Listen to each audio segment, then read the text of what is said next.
Good evening everyone and welcome to Gundam News. And as always, a new month means a new Gunpla schedule.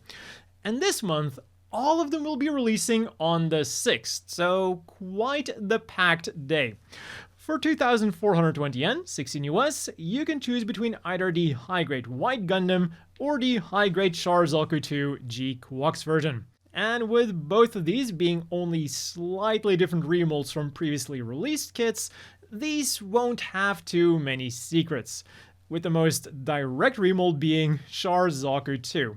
In fact, I can't even really call it a remold because I checked out a review for the standard Zaku 2 GQuuuuuX version, and that one comes with a commander antenna as well. So it looks like the only difference between Char Zaku and the regular Zaku will be the color scheme and the marking stickers. For accessories then, we're still getting the Zaku Bazooka, Zaku Machine Gun, Heat Hawk, and an open left hand.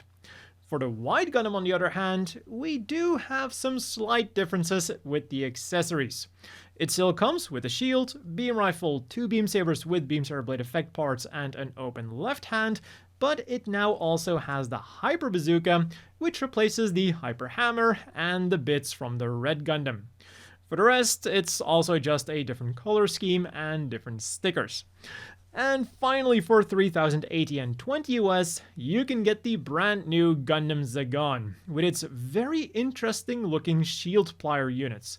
On the promotional images, they look really good, and they also have a lot of movable parts, although they do look like they could potentially be quite heavy, and we all know how sturdy Iron-Blooded Orphans kits are. But at the very least, they are connected to the back skirt and not to the backpack. That would have been horrible.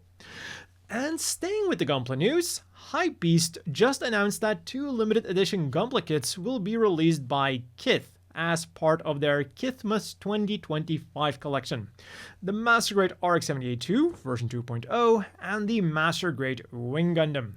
They'll all go up for sale on the 5th, which is also when we'll get all of the details, but we can already tell quite a bit from the promotional images.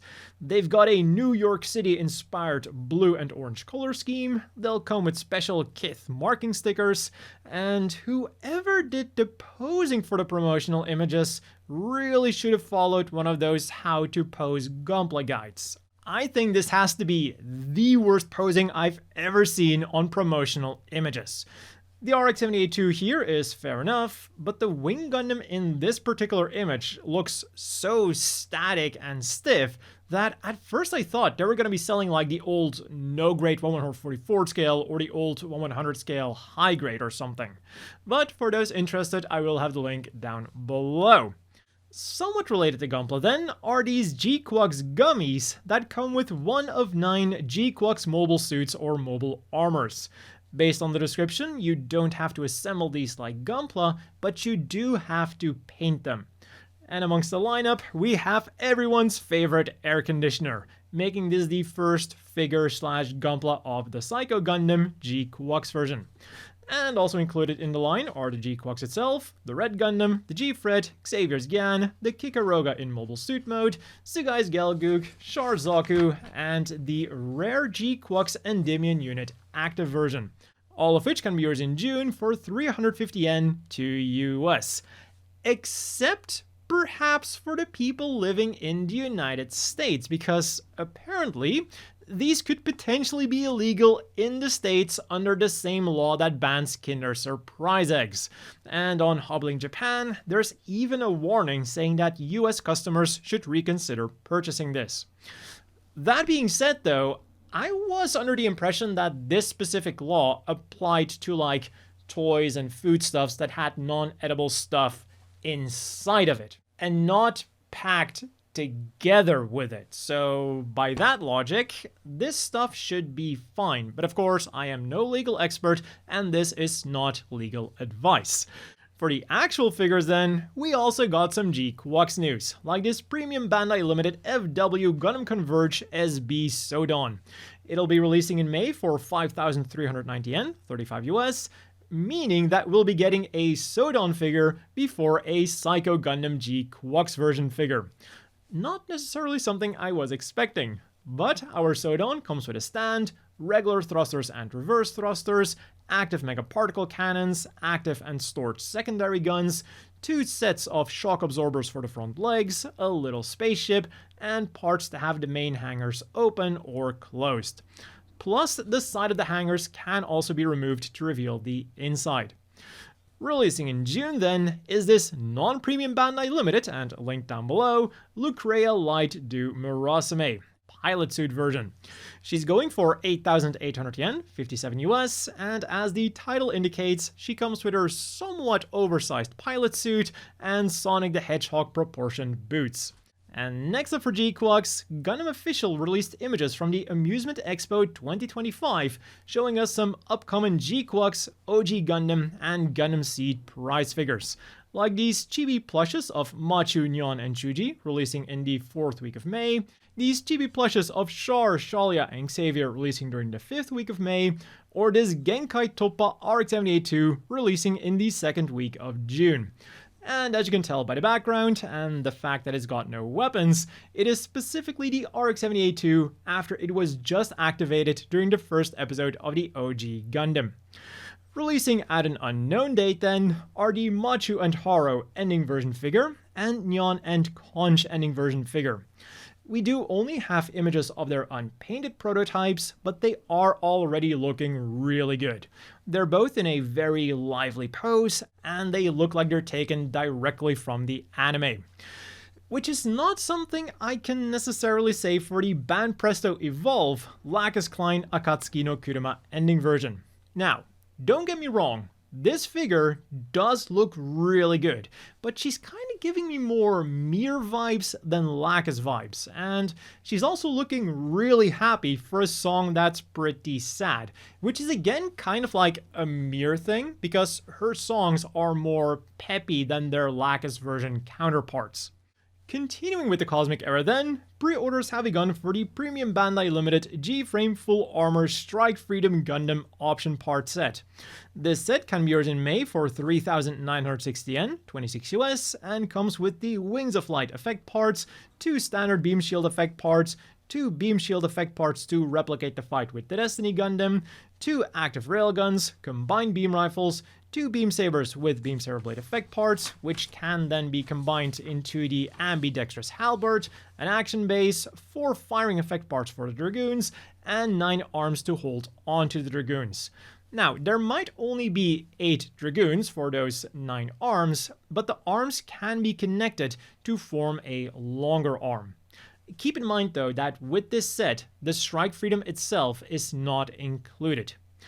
And together with this release, they also teased the release of the G-Frame Full Armor Destiny Gundam, with more information coming soon.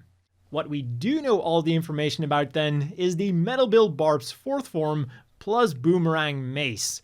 So unfortunately, despite some people hoping that this was going to be some kind of brand new form of the Barbs with some interesting lore behind it, it's just the usual metal build stuff. They take a design, and because they can, they add some cool metal build exclusive accessories and or gimmicks. And in the case of the Barbs, it is the Boomerang Mace that can be folded up to be stored on the backpack, and it also comes with a mantle. As for the other accessories, we've got a bunch of hand options, a set of swords, the mace, an action base, an extra arm to hold on to the accessories, and some connector pieces. Plus, being a metal build, it of course has a really impressive die-cast inner frame and equally impressive armor parts. Unfortunately, it is Premium Bandai Limited, and the price is of course equally impressive. 35,200 yen, 227 US. But of course, in like real life conversion units, that's going to be closer to 350 US. And this thing can be yours in June. Next up then, we got all of the information for the Robot Spirits Zaku 2 High Mobility Type R2 Robert Gilliam Custom. Not that there's anything too surprising here for people who are familiar with the other Robot Spirits High Mobility Type Zakus. Releasing in June for 8,800 yen, 57 US, it comes with a giant bazooka, storage parts for that giant bazooka, Zaku bazooka, storage parts for the Zaku bazooka, bazooka firing effect part, Zaku machine gun firing effect part, active heat hog, stored heat hog, a bunch of hand options, and a whopping 10 thruster effect parts. So pretty much it is a color variant of Johnny Raiden Zaku, but now premium Bandai Limited and 2,000 yen more expensive. Because. And then just today, they announced that the previously display-only Robot Spirits Hyper Gundam GQuuuuuX version will be getting an actual release. Although it will be premium Bandai Limited, of course. This massive monstrosity of a Gundam can be yours in June for 29,700 yen, 191 US, and comes with 2 beam sabers with beam saber blade effect parts, a mini clear GQuuuuuX with effect part, and a mini clear G-Fred. So naturally, the Hyper Gundam isn't in scale with standard Robot Spirits figures. Like, I think it would need to be the size of that 1/12 scale RX-78-2 in order to accomplish that. But yeah, with the release of this Robot Spirits version, here's to hoping that we get a recolor of the mega-size RX-78-2 as the Hyper Gundam in the future. Over in China then, they also got a limited edition figure. The BN Head Collection Strike Freedom Gundam Head, Gold Edition. As always, it's about the size of a human head, it is super detailed, and all of the cameras light up. Getting it though is not going to be cheap. It is limited to 500 units, and it goes for 1,299 yuan, 184 US. Also, when I first saw the image of this thing, I thought it was going to be the Akatsuki, because of the gold. And for some more things you can buy, Gundam Wing Operation Reunion has announced the merchandise that will go up for sale at the event, and they also announced that that merchandise will be available online at a later date as well. You can get the Wing Boys in their fancy new uniforms as acrylic stands, acrylic blocks, can badges, a clear file set, stickers, and an acrylic diorama photo stand. And also for sale is a Gundam Wing 30th Anniversary pen sign light, which I'm assuming you'll be able to use during the event. For the anime news, we're again heading over to Iron-Blooded Orphans because it was announced that Urdr Hunt, as well as that 10th anniversary short film, will become available on several streaming platforms, although for the time being, it is limited to Japan.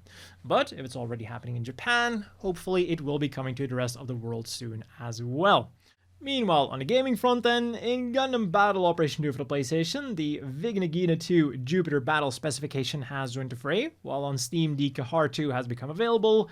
In UC Engage, a new event unit assembly has gone live for the UR Cartagena Luce and UR Gotterlaton, as well as the crossover UCE Access 2 Spiraling Fate story event, and as the Gundam G Generation Eternal is once again celebrating reaching #1 on certain storefronts with 3,000 diamonds. But of course, that wasn't everything for G Generation Eternal. New stages and event missions were added to the Eternal Road, the Fierce Enemy Assault featuring the Full Armor Gunner Mark III went up, and Hathaway's Flash main stages were added to the game, giving us access to new units like the UR Zygundam EX and Hathaway, the UR Penelope EX and Lane Aim, and the UR Gigi and Lucia, and Hounzen Flight 356 Supporter. Plus, for those who haven't seen the UC series before Hathaway's Flash, or for those of you who could use a refresher, the Changemaker special stage has been added to the game as well. To prepare you for Hathaway's Flash, this scenario will introduce you to several prominent figures who also rose up against the Federation, just like Hathaway did. And finally, in the Extreme vs. 2 Infinite Boost arcade game, Machu and the GQuuuuuX have become available. In other news then, the designs were unveiled for the third wave of Gundam's collaboration with D-Point, and they announced the December and January opening dates for the Gundam Cafe truck at the life-size Unicorn Gundam statue. The details are on screen right now, and in addition to all of the previously available things, you'll now also be able to get an Iron-Blooded Orphans art latte. For 650 yen for US, you'll get either Mika, Orga, Acha, Gudelia, Chocolate Man, Gali Gali, or the Barbs. But unfortunately, you can't choose which one you'll get. But what you'll also get is a 10th anniversary special coaster. As for the other things you could get this week then, first up on the 29th, we got the Gundam Universe GQuuuuuX for 5,500 yen, 35 US. In typical Gundam Universe fashion, it feels a bit more chunky than the line art, especially the legs, and because it's one of the new upgraded Gundam Universe figures, it boasts excellent articulation and a nice array of accessories.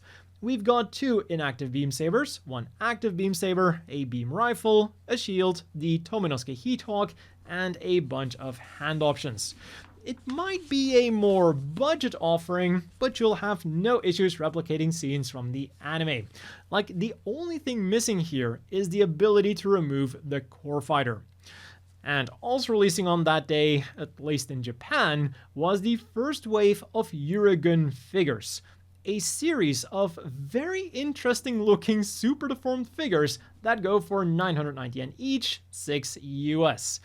But even though they're only releasing in Japan just now, they've actually been released for like quite a few months now in other areas like China and the US.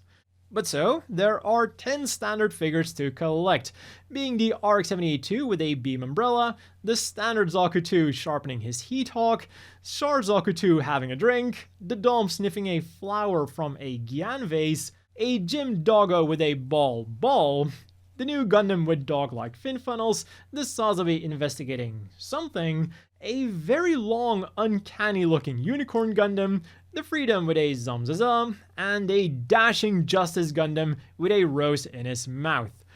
Plus, there's also 2 secret figures for a total of 12 figures to collect, and each one of them will also come with a card. And then finally, in late November, there was the Carddass Gundam Selection Volume 4 Gundam Wing 30th Anniversary. So of course, the 35 collectible cards all feature new designs from Gundam Wing and Gundam Wing Endless Waltz. I want the Leo and the Operation Meteor card. For this week's reading material then, there was the GQuuuuuX modeling guidebook from Hub Japan. Oyoge 9 had another Gunpla collaboration, this time featuring The Big Zam. The latest chapters from the Battle Tales of Flanagan Boone and Gundam Sequel have become available for free online and are linked down below, but they are of course all in Japanese. And Witch from Mercury Youth Frontier has been nominated for the Reader's Choice Award in Kadokawa's 2025 Best Rookie Work, with the results being announced at the end of December.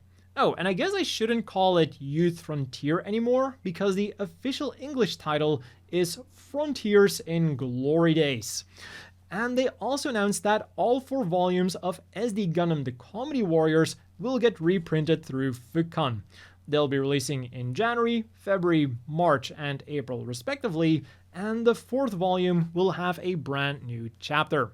For this week's apparel news then, Strict G kicked things off with a new Gundam Wing mobile suit Deform collection, featuring adorable SD renditions of the Wing Gundam, Dead Scythe, Heavy Arms, Sandrock, and Shenlong on a rubber keychain for 1,210 yen each, 8 US, a tote bag for 3,520 yen, 23 US, and a t-shirt for 4,730 yen, 30 US. All of which became available at physical Strict G stores on November 29th. 1 week later then, on December the 6th, you can go for this Gundam Wing 30th Anniversary pin set. It goes for 1,650 yen, 11 US, with 1 pin styled after Hero and the other pin styled after Relina.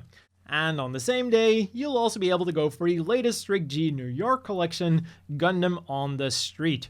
You'll be able to get the New York logo on a long sleeve t-shirt for 7,700 yen, 50 US, a sweatshirt for 11,000 yen, 71 US, or a hoodie for 13,200 yen, 85 US. Yet another week later, Strict G is collaborating with Agility Japan for some GQuuuuuX flavored leather accessories. There's a keychain for 2,750 yen, 18 US, and a mini pouch for 5,500 yen, 35 US, and both are available in purple with a Haro motif or in black with a Pomeranian motif. And then finally on the 20th, we are getting 3 collections, including another collaboration with Agility Japan for more leather accessories.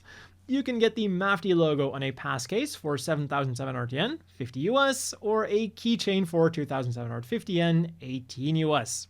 Next up, we have the Sorcery of Nymph Circe collection, with even more mafty things. Like a t-shirt for 5,280 yen, 34 US, and even a mini flag for on your desk for 1,760 yen, 11 US. And for 7,480 yen, 48 US, you can get a long sleeve t-shirt with either the Zai Gundam or the Penelope on it.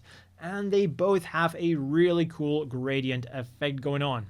And finally from Strict G, there's these two really cool Japanese art-inspired Wing Zero custom t-shirts for 5,830 yen, 38 US. There's a navy one with the regular Wing Zero custom, and a black one with the Wing Zero custom cloaked version. Over at Bankura then, you could get even more Gundam Wing merchandise, with their Gundam Wing 30th anniversary key visual lineup. All releasing in February, we've got an acrylic keychain for 880 yen, 6 US, an acrylic stand for 1,650 yen, 11 US, a PVC pouch for another 1,650 yen, 11 US, and a B2 towel for 3,300 yen, 21 US. And then last but definitely not least, we've got some Amuro underwear releasing in April. For 4,070 yen, 26 US, you can go for Amuro's boxer shorts from either the OG Gundam or Char's Counterattack. And at first, I thought that this was simply a re-release of the things that we got like quite a while back. But it turns out, like, those are actually just inspired by Amuro's underwear, whereas these are aiming to actually be like exact replicas of the underwear. It now just has Amuro's name on them, which we don't see in the anime. But so, this is definitely something to keep in mind for your 100% lore-accurate Amuro cosplay.